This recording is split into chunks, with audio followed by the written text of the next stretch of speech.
Hello and welcome back to the fourth video of our ParkLogic video series. I'm Tim Gilmore and this is Michael. Hi, how you going, everyone? Hopefully they're doing well. We know that we are. As always, we are, Tim. We're always doing good. Have you eaten your Dominoes this morning, Tim? I had a great big bowl of Dominoes today. Yeah, you see, we love domains. Yeah, we absolutely love domains. In fact, we live, eat, and breathe domains. Yes, it is very difficult to breathe domains, but we manage it. Yeah, quite seriously. We do a lot of things with domains at ParkLogic, and one of the things we do is we're constantly looking out for stuff for our clients, aren't we? Absolutely. And one of the reasons why we do these videos, and this is great doing the fourth one, is so that we can pass on some hints and tips that we've learned over the years for customers. Yeah, exactly. And for new domainers as well out there. Maybe able to help them out. Absolutely. So the thing we're going to be talking about in today's video is where to buy traffic domains. Yeah, well, that's a great question. It's sort of like... So, wait, Michael, where do you buy traffic domains? Yeah, it's a really good question. It's sort of like saying, Michael, can you please tell me where the gold mine is so that I can go there and strip it out of all the gold before you do? And I thought about this. I was thinking, there's lots of different ways of finding traffic domains. But let me go through a few of them. The first one is obviously there's portfolios for sale. People have portfolios of domain names for sale right now, and they may be selling for all sorts of reasons. It could be they got a tax bill to pay. It could be they just want to go along on holidays. They're selling off like 10 grand worth of domains or something. For instance, right now we have two ParkLogic customers who want to sell two portfolios with a total value of about $500,000. They're doing a lot of revenue, these portfolios. So if you're out there and you've got a spare half a million, then we're happy to go along and say I don't have a spare $500,000, so I can't buy them. Yeah, okay. So there's people who want to sell their portfolios. Now you've got to be careful with this though too. And is that why do you have to be careful with this? Well, it'd be like let's imagine you want to buy a car. Yes. Right. And so you didn't go to like a Honda or a Subaru or a Ford or something like that. You went to Joe's Pizza Shop to go and buy a car. Why would you go to a pizza shop to buy a car? Well, it's because you didn't realize it was Joe's Pizza Shop. They put a sign out the front that said cars, but behind it is actually Joe's Pizza Shop.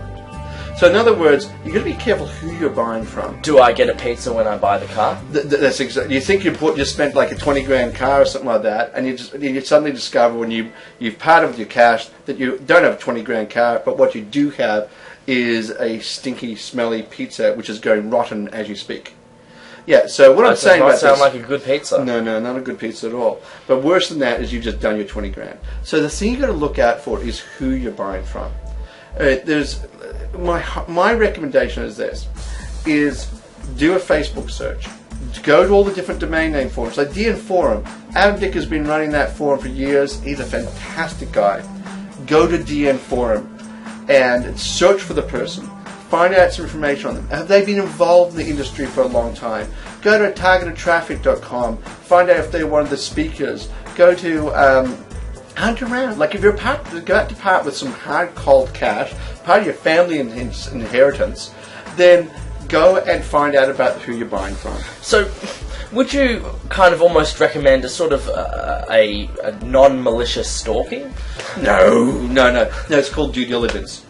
That no one goes along and parts with their hard cold cash just at a whim. Okay. You've got to find out who you're dealing with. Because the other thing that's important is it's not just a one-off transaction. Ideally, you want to go back to that person and buy more domains, say, from them. Like if it's a good deal for both parties. Yeah, I've heard of people getting really badly burnt. And likewise, if you go to the forums, like DN Forum or Domain State or Name Pros is another good one, go to the forums. There's an area there for buying traffic domains. If you go to that forum, look at how many posts the person has done. And you'll find out, and when do they first joined and things like that. You'll find out if they're actively involved in the industry or they're just after a scam. Whether they're legit or not legit. Which means if you're a new domainer, make sure you get involved in the industry. Contribute to it. Ask the dumb questions. All that sort of thing. That's very important to do. Yeah. Because if you don't ask those questions, then you're not learning. But more than that, you're actually building up a reputation. And your reputation is actually monetizable. because people want to buy, say, some of your domains if you want to sell some domains in the future. Why? Because they know you and trust you. You need to understand the way this industry works, Tim. How does this industry work? Is that I've done deals where I've sent, I don't know, $250,000 to the other side of the world for someone I've never met. Under they understand, they'll send me their domains. Give me control of their domains. Okay. So I've done these transactions, and I've done it purely on the basis of relationship.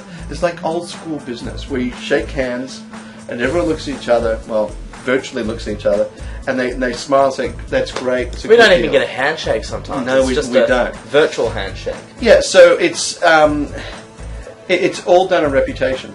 Yeah, so you've got to be aware of that. That's the way a lot of the transactions are conducted. Some people use escrow.com. Escrow, so they can escrow the funds away. So you transmit the funds to the escrow.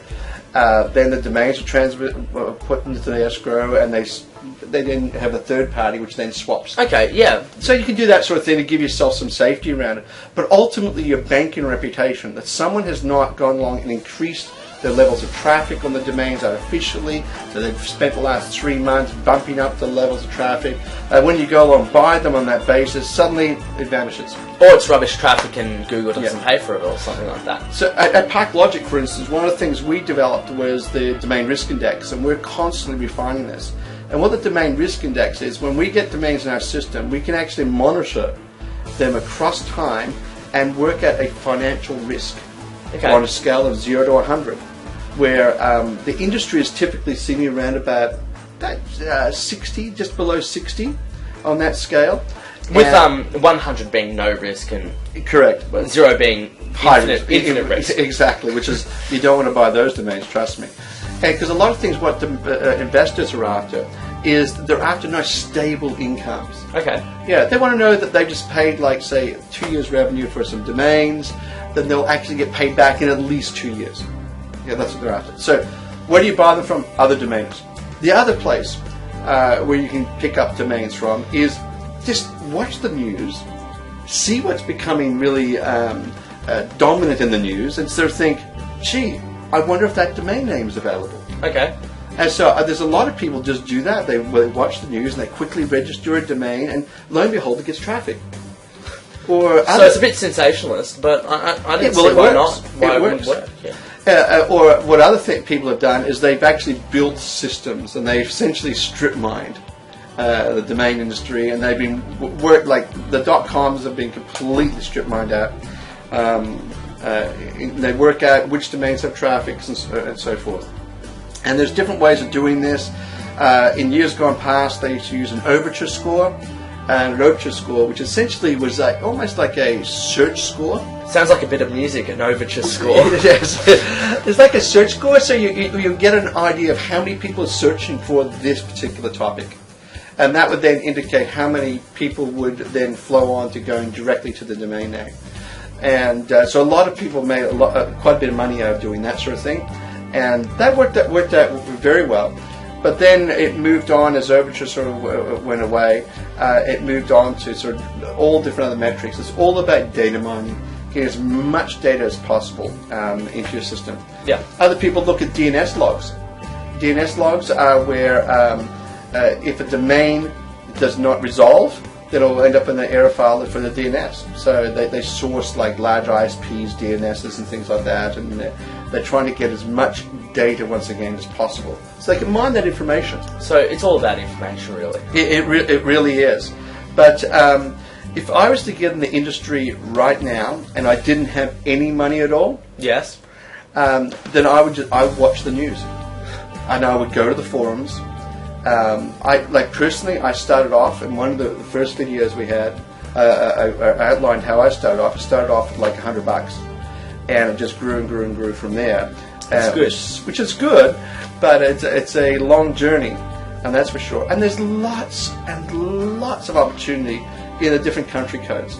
Yeah, a huge amount of opportunities there, and I'd recommend people go to them. But so the thing to look at is this: is a domain risk index. In fact, if you go to ParkLogic's website, you'll see the overall domain index going up and down. It's like the stock market ticket for the industry. Or you can go to whizbangsblog.com, which is my own blog, and you can see that there. and that can give you an idea of also when to buy and when not to buy. Okay. Because it shows you trends in risk across time, and it's something we find that a lot of professional investors have really enjoyed getting. So, do people typically buy domains for less when the risk is higher, buy for more when it's lower risk, that sort of thing? Exactly. One of the other things we're able to do with it is we can segment a portfolio on the basis of risk. So it says, okay, out of this portfolio of 100 domains, you've got 50 of them are above the index, you've got 20 of them that are on the index, and you've got 30 of them are way below the index. I'm glad your maths added up then. Yeah, exactly. So you've got 30 of them way below the index, and you may want to sell those off. Okay. Because they're high risk. And what we define as high risk is from an investment perspective. In other words, they may be bouncing up all around the place and everything like that in terms of their revenue. So it's very, very up and down. And investors volatile. don't like, the investors don't like that. They want nice, good revenue lines.